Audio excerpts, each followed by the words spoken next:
Hi, എന്തൊക്കെയുണ്ട്? സുഖമല്ലേ? സനിലാണ്. ഇന്ന് രാവിലെ തന്നെ ഒരു 8ൻ്റെ പണിയാണ് കിട്ടിയത്. ഞാൻ കാണിച്ചു തരാം. ഇത് നിസാൻ പെട്രോള്. അപ്പോൾ ചെറിയൊരു കംപ്ലൈൻ്റ് ആയിട്ട് വന്നായിരുന്നു. അപ്പോൾ അതിൻ്റെ ഓയിൽ ലീക്കും കാര്യങ്ങളൊക്കെ ഉണ്ട്. വാൾ കവറിൻ്റെ സൈഡിൽ നിന്നായിരുന്നു ലീക്ക്. അപ്പോൾ അത് വാൾ കവർ കംപ്ലീറ്റ് മാറാൻ വേണ്ടിയിട്ട് കസ്റ്റമർ വാൾ കവറും കാര്യങ്ങളൊക്കെ പുതിയത് മേടിച്ചുകൊണ്ട് തന്നിട്ടുണ്ട്.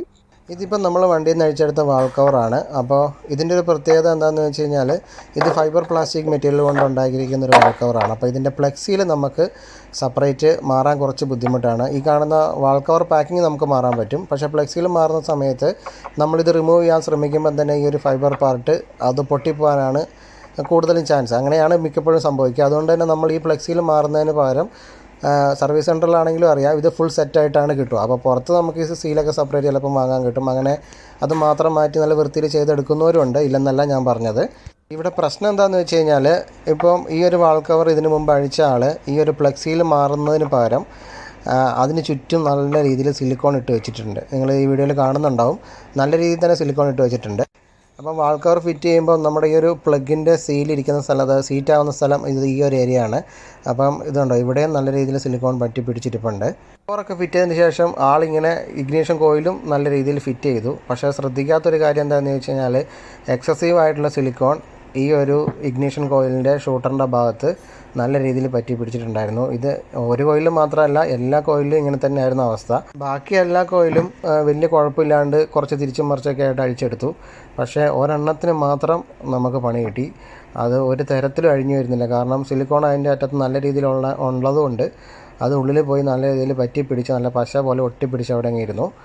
ഇതുണ്ടല്ലോ, ഈ ഒരു പീസ് അതിൻ്റെ ഉള്ളിൽ സ്ട്രക്കായിപ്പോയി. ഞങ്ങൾ ഇഗ്നീഷൻ കോയിൽ റിമൂവ് ചെയ്യുന്ന സമയത്ത് ഇഗ്നീഷൻ കോയിൽ മാത്രം, അതിൻ്റെ ഹെഡ് മാത്രം ഇങ്ങ് അഴിഞ്ഞു പോന്നു. ബാക്കിയെല്ലാം അതേ കാണുന്ന ഈ പാട്ടെല്ലാം അതിൻ്റെ ഉള്ളിൽ സ്ട്രക്കായിട്ട് അവിടെ തന്നെ ഇരുന്നു. ഈ കാണുന്ന ഈ ഒരു സിലിണ്ടറിലെയോ അതിൻ്റെ തൊട്ടപ്പുറത്തെ സിലിണ്ടറിലെയോ ആയിരുന്നെങ്കിലും പ്രശ്നമില്ല. കാരണം അവിടെ നമുക്ക് നല്ല രീതിയിൽ കാണാൻ പറ്റും, അത് കുത്തിയെടുക്കാനൊക്കെ എളുപ്പമായിരുന്നു. പക്ഷേ ഇത് നേരെ ഈ ഒരു സിലിണ്ടർ പ്രശ്നം എന്ന് വെച്ചാൽ അതിൻ്റെ തൊട്ട് മുമ്പിലാണ്. ഇപ്പം നിങ്ങൾക്ക് ഈ വീഡിയോയിൽ കാണാം, അതിൻ്റെ മുമ്പിൽ തന്നെ ABS യൂണിറ്റ് ഉണ്ട്. അപ്പോൾ അതിൻ്റെ ഉള്ളിൽ നമുക്ക് മര്യാദയ്ക്ക് കാണാൻ പോലും പറ്റില്ലാത്തൊരവസ്ഥ. 1.5 മണിക്കൂർ കഷ്ടപ്പെട്ടിട്ടാണ് ഓരോരോ ചെറിയ പീസായിട്ട് ഈ രീതിയിൽ കുത്തി പുറത്തേക്ക് എടുത്തത്. അപ്പം ഈ ശസ്ത്രക്രിയ ഉപകരണങ്ങളൊക്കെ കുറേ ഉള്ളതുകൊണ്ട് ഒരു 1.5 മണിക്കൂർ കഷ്ടപ്പെട്ടിട്ട് സംഭവം പുറത്തെടുത്തു. പക്ഷേ എനിക്ക് പറയാനുള്ളത്, നിങ്ങൾ ഇതുപോലത്തെ വർക്കുകളൊക്കെ ചെയ്ത് വെക്കുമ്പം ജസ്റ്റ് എനിക്ക് തോന്നിയതൊക്കെ കമ്മ്യൂണിക്കേഷൻ മിസ്റ്റേക്കാണ്. കസ്റ്റമറുടെ അടുത്ത് ഈ കാര്യം പറഞ്ഞിരുന്നെങ്കിൽ ചിലപ്പോൾ ആളപ്പം തന്നെ ഇതേപോലെ പുതിയ വാൾ കവർ സെറ്റൊക്കെ വാങ്ങി തന്നേനെ. നമ്മൾ പറഞ്ഞപ്പോൾ ആളപ്പം തന്നെ പോയി പുതിയ വാങ്ങിക്കൊണ്ട് തന്നു. എന്തായാലും നിസാൻ പെട്രോൾ ഉപയോഗിക്കുന്ന ആളൊക്കെ എന്തായാലും അത്ര കാശില്ലാത്തവനൊന്നും ആയിരിക്കത്തില്ല. എന്താണോ സംഭവിച്ചതെന്ന് എനിക്കറിയില്ല. എന്തായാലും ഇങ്ങനെ ചെയ്ത് വെക്കുന്നവരൊക്കെ ഒന്ന് ശ്രദ്ധിക്കുക. വെറുതെ മറ്റുള്ളവർക്ക് പണി കൊടുക്കരുത് പ്ലീസ്. എൻ്റെ മിക്ക വീഡിയോസിൻ്റെ ഉള്ളിലും അല്ല വീഡിയോസിൻ്റെ താഴെയൊക്കെ എല്ലാ ആൾക്കാരും കമൻറ്റ് ഇടാറുണ്ട്, ഫുള്ള് നെഗറ്റീവാണ്, മറ്റുള്ളവർക്കെതിരെ എന്താ പറയുക, മറ്റുള്ളവരെ കുറ്റം പറഞ്ഞുകൊണ്ടാണ് എപ്പോഴും വീഡിയോ ചെയ്യാറെന്നൊക്കെ പറയാറുണ്ട്. കാരണം ഇതാണ്, ഇപ്പോൾ നിങ്ങളിത് കണ്ടല്ലോ.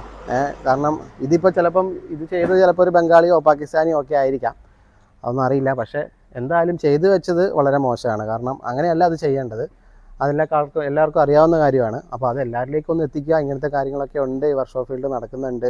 ഇപ്പം നമ്മളൊരു വർക്ക് എടുത്ത് കഴിയുമ്പം ഒരു ലേബർ ചാർജ് പറഞ്ഞിട്ട് ഈ ഒരു വർക്ക് എടുത്തിട്ട് പിന്നീട് ഇങ്ങനത്തെ അഡീഷണൽ വർക്കുകളൊക്കെ വരുമ്പോൾ നമ്മൾ എങ്ങനെ കസ്റ്റമറുടെ അടുത്ത് കാര്യങ്ങൾ പറഞ്ഞ് മനസ്സിലാക്കും, അതിന് അഡീഷണൽ പേയ്മെൻറ്റ് എങ്ങനെ വാങ്ങും, അങ്ങനത്തെ പല പ്രശ്നങ്ങളും ഉണ്ട്. അപ്പോൾ ഇതൊക്കെ എല്ലാവരും അറിയണം. ഇതൊക്കെ ഇങ്ങനെയൊക്കെയാണ് എന്ന് അറിയിക്കാൻ വേണ്ടിയിട്ട് കൂടിയാണ് ഞാൻ ഇങ്ങനത്തെ വീഡിയോസൊക്കെ മാക്സിമം ചെയ്യാറ്.